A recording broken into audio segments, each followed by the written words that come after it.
hindi ako nag-open up madalas. I mean, sabi nga ni Michael, di ako marunong makipag-communicate minsan.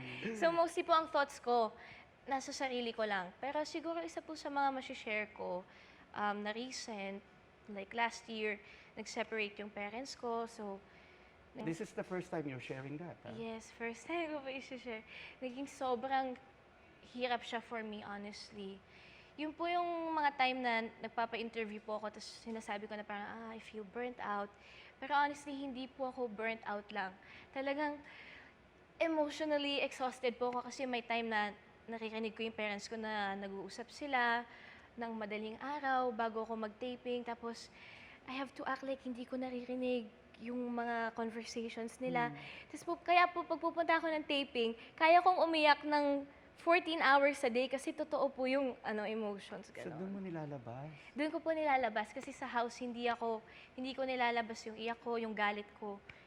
Ayun, parang hindi ako sobrang expressive sa personal life ko. So, nilalabas ko po siya sa eksena. So, I guess, kinailangan ko na lang din po intindihin yung both sides. So, you really have to understand why it's happening and you have to trust yourself that you can overcome it and you have to be strong. Nagkaroon ng time na merong misunderstanding sa amin ng dad ko, but I really love my papa super. So, I hope you're proud and I'm proud of you din na na-overcome niyo ni mama kung ano man yung mga pinagdaanan niyo and kung ano man yung mga tinuro mo sa akin, I will show you na worth it lahat yon. And I will do more than what you expected of me. And I love you. Sorry na, very emotional. Message ko sa mama ko na, well, my mom is my life. So, wait lang. So, lahat po ng ginagawa ko, it's for her.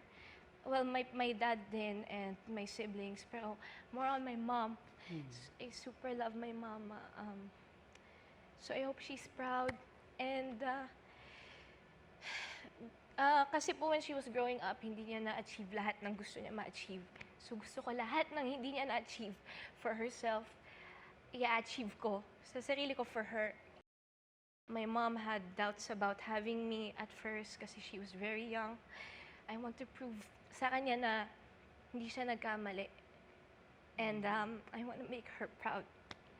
And I'm so proud of her kasi yung mom ko din, hindi din po siya nag-share ng mga pinagdaanan niya. Pero grabe yung mga pinagdaanan ng mother ko and I'm so proud. I love you.